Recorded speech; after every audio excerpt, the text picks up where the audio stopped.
Hello नमस्कार सभी UPSC aspirants को। मेरा YouTube channel only UPSC exam by Dhanjilal sir.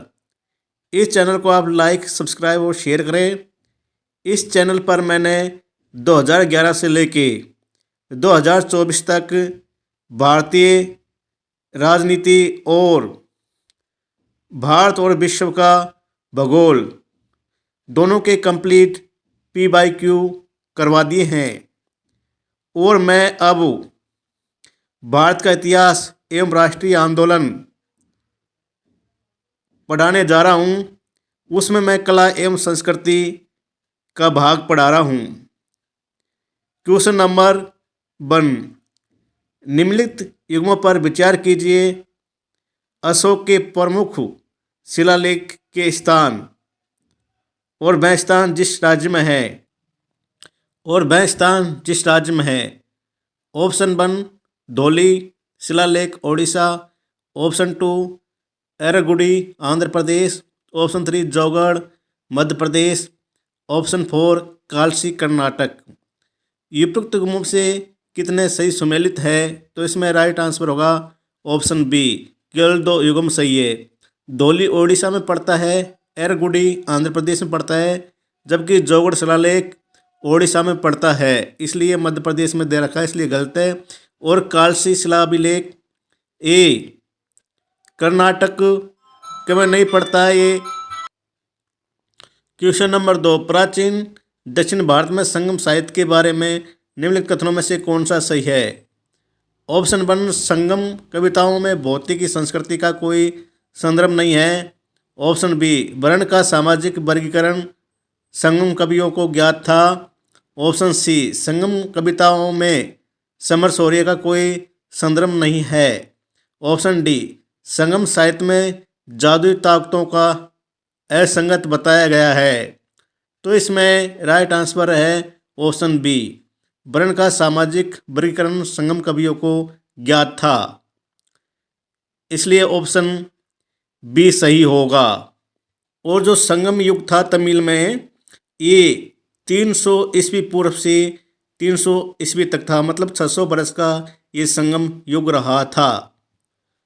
Question number 3, किसके राज्यकाल में योग वासिष्ठ का निजामुद्दीन पाणिपति दोबारा फारसी में अनुवाद किया गया?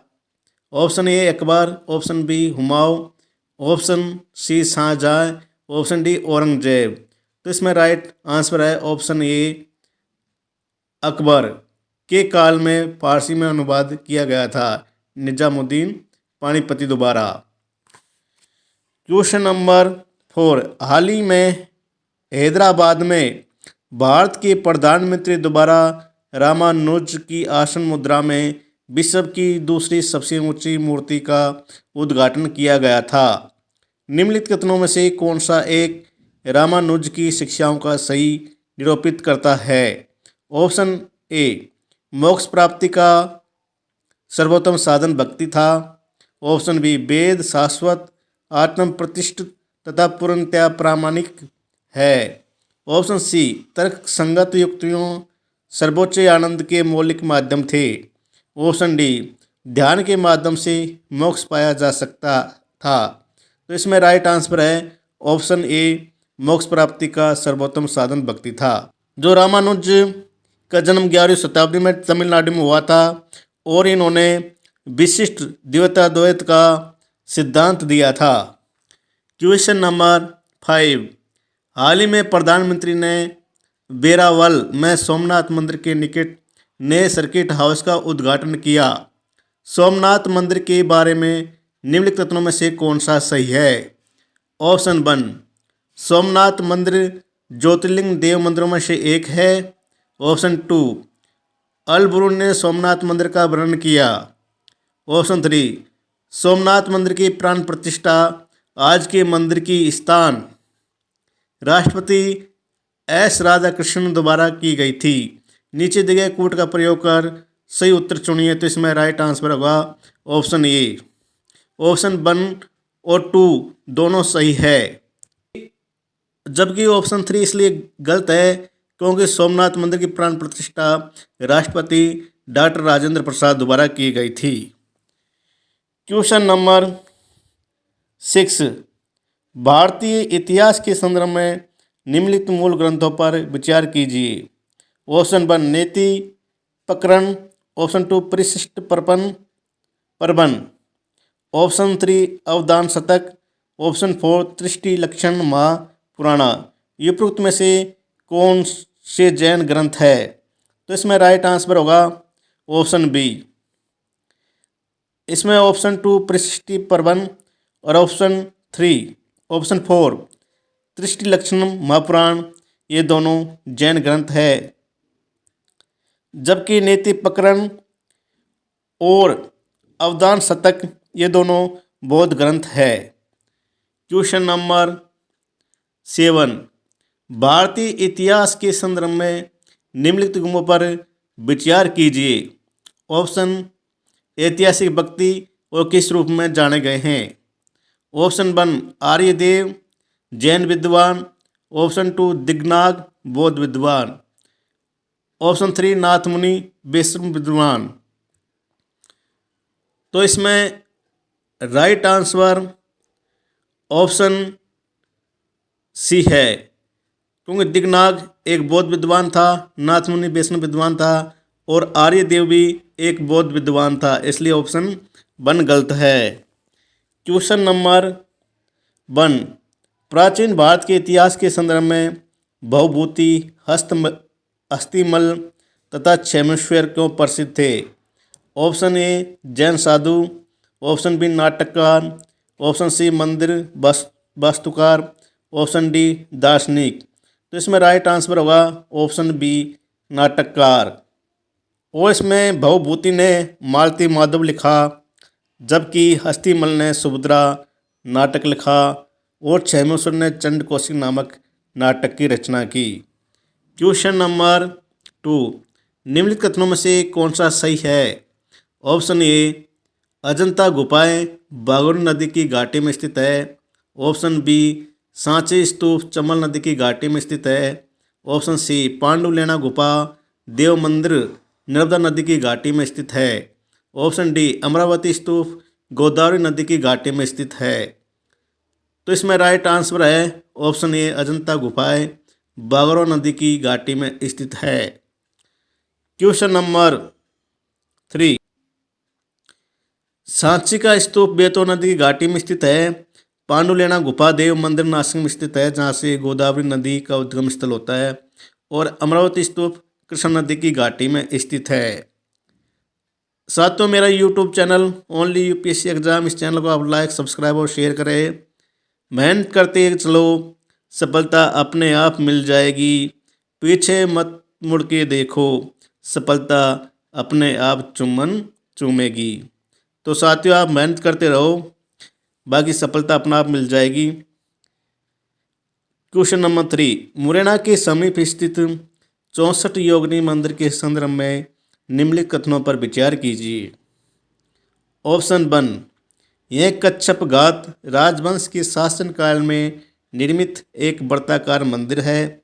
ऑप्शन 2, यह भारत में निर्मित एकमात्र वर्ताकार मंदिर है। ऑप्शन 3, इसका उद्देश्य इस क्षेत्र में वैष्णव पूजा पद्धति को प्रोत्साहन देना है। ऑप्शन 4, इसके डिजाइन से हैं लोकप्रिय धारणा बनी है कि यह भारतीय संसद भवन के लिए प्रेरणा स्रोत रहा था। ये उपरोक्त कथनों में से कौन सा सही है? तो इसमें राइट आंसर है ऑप्शन सी। इसमें ऑप्शन 1 और ऑप्शन 4 दोनों सही है, जबकि ऑप्शन 2 और 3 ये दोनों कथन गलत है। क्वेश्चन नंबर 4, निम्नलिखित कथनों पर विचार कीजिए। ऑप्शन 1, संत फ्रांसिस जेवियर जेसुइट संघ ऑर्डर के संस्थापक सदस्यों में से एक थे। ऑप्शन 2, संत फ्रांसिस जेवियर की मृत्यु गोवा में हुई थी तथा यहाँ उन्हें समर्पित एक गिरजाघर है। ऑप्शन 3, गोवा में प्रति वर्ष संत फ्रांसिस जेवियर के भोज का अनुष्ठान किया जाता है। ये उपरोक्त कथनों में से कौन सा सही है? तो इसमें राइट आंसर है ऑप्शन सी। ऑप्शन 1 और 3 सही है, जबकि ऑप्शन 2 गलत है, क्योंकि संत फ्रांसिस जेवियर की मृत्यु गोवा में नहीं हुई थी, सिर्फ इसकी मृत्यु चीन में हुई थी और यहाँ पर इनको दफनाया गया था। क्वेश्चन नंबर 1, भारत के सांस्कृतिक इतिहास के संदर्भ में पारमिता शब्द का सही विवरण निम्नलिखित में से कौन सा है? ऑप्शन 1, सूत्र पद्धति में लिखे गए प्राचीनतम धर्मशास्त्र पाठ। ऑप्शन बी, वेदों के प्राधिकार को अस्वीकार करने वाले दार्शनिक संप्रदाय। ऑप्शन सी, परिपूर्णता जिनकी प्राप्ति से बोधिसत्व पथ प्रस्तुत हुआ। ऑप्शन डी, आर्मिक मध्यकालीन दक्षिण भारत की शक्तिशाली व्यापारी श्रेणियाँ।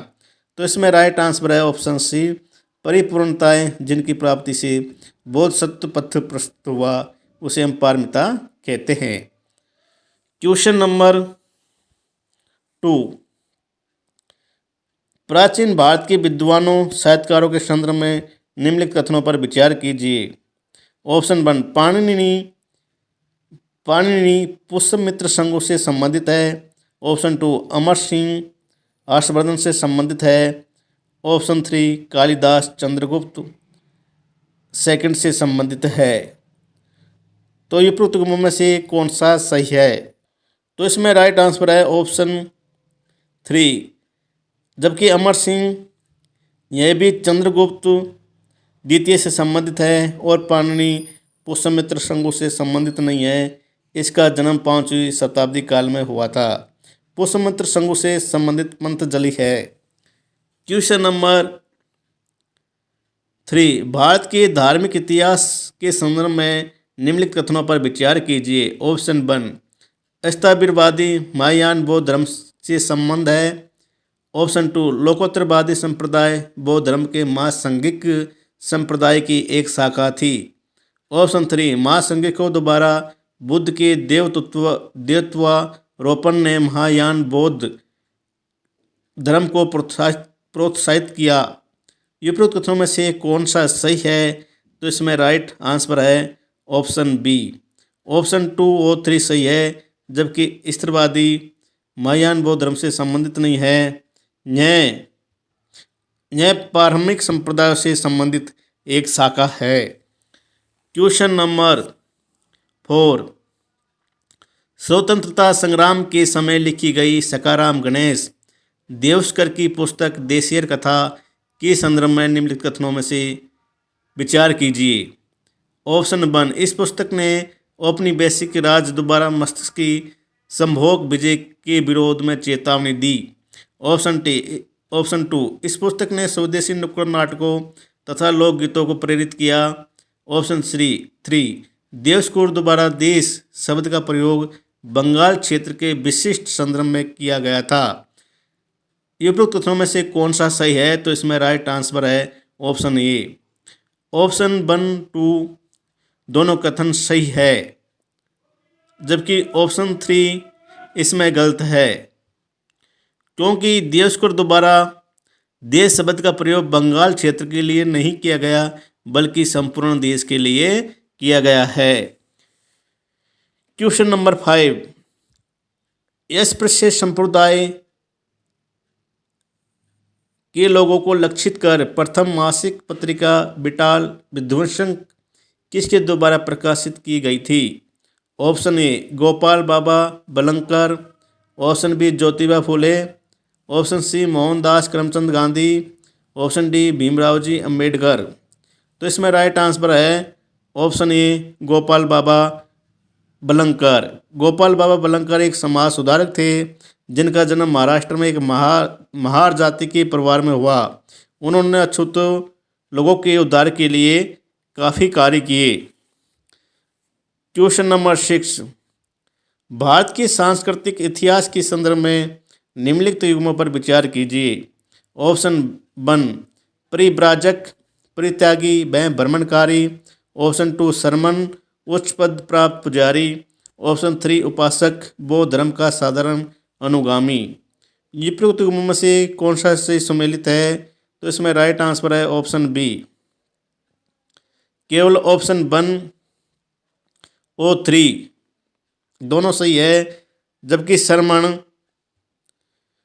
जैन भिक्षु और जैन साधु को श्रमण कहते हैं। क्वेश्चन नंबर 1, निम्नलिखित युग्मों पर विचार कीजिए। ऑप्शन 1, बुद्ध में देवत्वारोपण। ऑप्शन 2, बौद्ध सत्व के पथ पर चलना। ऑप्शन 3, मूर्ति उपासना तथा अनुष्ठान। उपरोक्त में से कौन सी विशेषताएं महायान बौद्ध मत की है? तो इसमें राइट आंसर होगा ऑप्शन डी, तीनों कथन ही सही है। और मुझे आप इसका उत्तर भी बताएंगे कि महायान और हीनान बौद्ध धर्म की कौन सी संगति में और किसके शासनकाल में बंटवारा हुआ है। क्वेश्चन नंबर 2, किसके राज्य में कल्याण मंडप की रचना मंदिर निर्माण का एक विशिष्ट अभिलक्षण था? Option A Chalukya. Option B Chandel. Option C Rashtrakuta. Option D Vijayanagar. तो इसमें राइट आंसर है ऑप्शन डी विजयनगर के काल में कल्याण मंडप की रचना का एक विशिष्ट अभिलक्षण था। क्वेश्चन नंबर 3, निम्नलिखित युग्मों पर विचार कीजिए। प्रसिद्ध स्थान और नदी। Option 1 Pandharpur Chandrabhaga. Option 2 Tiruchirappalli Kaveri. Option 3 Hampi Malaprabha. उपरोक्त में से कौन सा युग्म सही सुमेलित है? तो इसमें राइट आंसर है ऑप्शन ए। ऑप्शन 1 और 2 दोनों सही है, जबकि हम्पी गलत है। हम्पी तुंगभद्रा नदी के तट पर बसा हुआ है। क्वेश्चन नंबर 1, सुप्रसिद्ध चित्र बनी ठनी किस शैली का है? ऑप्शन ए बूंदी शैली। ऑप्शन बी जयपुर शैली। ऑप्शन सी कांगड़ा शैली। ऑप्शन डी किशनगढ़ शैली। तो इसमें राइट आंसर है ऑप्शन डी किशनगढ़ शैली। एक बार हम व्याख्या देख लेते हैं। बनी ठनी किशनगढ़ की तत्कालीन राजा सावंत सिंह की प्रेमिका तथा उच्च कोटि की कवियत्री थी। भारत की सांस्कृतिक इतिहास के संदर्भ में निम्नलिखित युग्मों पर विचार कीजिए। ऑप्शन 1, त्यागराज की अधिकांश कृतियाँ भगवान कृष्ण की स्तुति के भक्ति गीत हैं। ऑप्शन 2, त्यागराज ने अनेक नए रागों का सृजन किया। ऑप्शन 3, अन्नमाचार्य और त्यागराज समकालीन हैं। ऑप्शन 4, अन्नमाचार्य कीर्तन भगवान वेंकटेश्वर की स्तुति के भक्ति गीत हैं। उपरोक्त कथनों में से कौन सा सही है? तो इसमें राइट आंसर है ऑप्शन बी, केवल ऑप्शन 2 और 4 सही है, जबकि ऑप्शन 1 और 3 गलत है।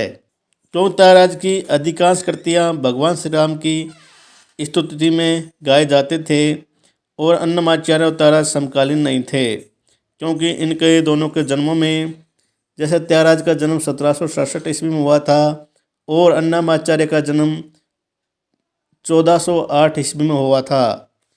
क्वेश्चन नंबर 3, भारत की धार्मिक प्रथाओं के संदर्भ में स्थानकवासी संप्रदाय का संबंध किससे है? ऑप्शन ए बौद्ध मत। ऑप्शन बी जैन मत। ऑप्शन सी वैष्णव मत। ऑप्शन डी शैव मत। तो इसमें राइट आंसर है ऑप्शन बी जैन मत। क्वेश्चन नंबर 4, भारत के सांस्कृतिक इतिहास के संदर्भ में निम्नलिखित कथनों पर विचार कीजिए। ऑप्शन 1, फतेहपुर सीकरी स्थित बुलंद दरवाजा तथा खानकाह के निर्माण में सफ़ेद संगमरमर का प्रयोग हुआ था। ऑप्शन 2, लखनऊ स्थित बड़ा इमाम बाड़ा और रूमी दरवाजे के निर्माण में लाल बलुआ पत्थर और संगमरमर का प्रयोग हुआ था। ये उपरोक्त कथनों में से कौन सा सही सुमेलित है? तो इसमें दोनों ही कथन सही नहीं है, क्योंकि दोनों में फतेहपुर सीकरी में लाल बलुआ पत्थर का प्रयोग हुआ था और लखनऊ स्थित इमाम बाड़ा और रूमी दरवाजा में ईंट और चूने का प्रयोग हुआ था। क्वेश्चन नंबर 5, भारतीय इतिहास के संदर्भ में निम्नलिखित में से कौन भावी बुद्ध है जो संसार की रक्षा हेतु अवतरित होंगे अर्थात अवतार लेंगे? Option A Avalokiteshvara, option B Lokeshvara, option C Maitreya, option D Padmapani. तो इसमें राइट आंसर है ऑप्शन सी मैत्रेय। पाली परंपरा में मैत्रेय भावी बुद्ध के रूप में जाने जाते हैं। इस परंपरा में यह मान्यता है कि इसका जन्म तब होगा जब मनुष्यों का औसत जीवन काल 84,000 वर्ष का होगा। क्वेश्चन नंबर 6, निम्नलिखित युगों पर विचार कीजिए।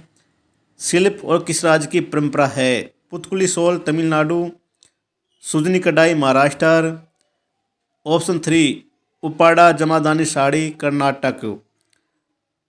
ये उपरोक्त युगों में से कौन सा सही सम्मिलित है? तो इसमें राइट आंसर है ऑप्शन 1।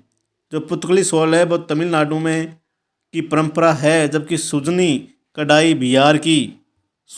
बिहार से संबंधित है, जबकि उपाड़ा जमादानी साड़ी आंध्र प्रदेश से संबंधित है। क्वेश्चन नंबर 7, निम्नलिखित युगों पर विचार कीजिए। परंपरा और राज्य। ऑप्शन 1 चपचार कूट त्यौहार मिजोरम, ऑप्शन 2 खोंगजाम प्रभा गाथा गीत मणिपुर, ऑप्शन 3 थांग टा नृत्य सिक्किम। ये उपरोक्त में से कौन सा सही सम्मिलित है? तो इसमें राइट आंसर है ऑप्शन बी।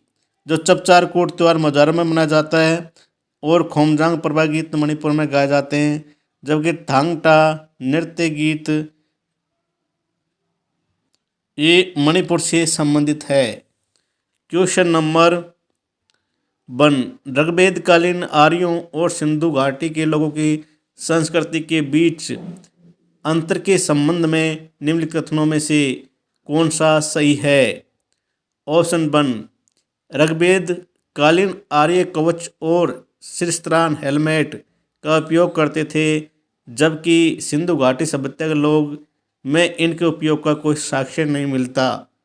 ऑप्शन 2 ऋग्वेद कालीन आर्यों को स्वर्ण चांदी और ताम्र का ज्ञान था, जबकि सिंधु घाटी के लोगों को केवल ताम्र और लोहे का ज्ञान था। ऑप्शन 3 ऋग्वेद कालीन आर्यों ने घोड़े को पालतू बना लिया था, जबकि इस बात का कोई साक्ष्य नहीं है कि सिंधु घाटी के लोग इस पशु को जानते हैं। तो इसमें राइट आंसर है ऑप्शन ए, क्योंकि ऋग्वेद कालीन को चांदी सोने और तांबे का ज्ञान था, जबकि सिंधु घाटी को तांबे का और सोने का ज्ञान था, लोहे का ज्ञान नहीं था। जबकि सिंधु घाटी में साक्ष्य मिल गया था घोड़े का सूत कोटरा से कि वहाँ पर घोड़ा उपस्थित था। इसलिए राइट आंसर होगा ऑप्शन ए।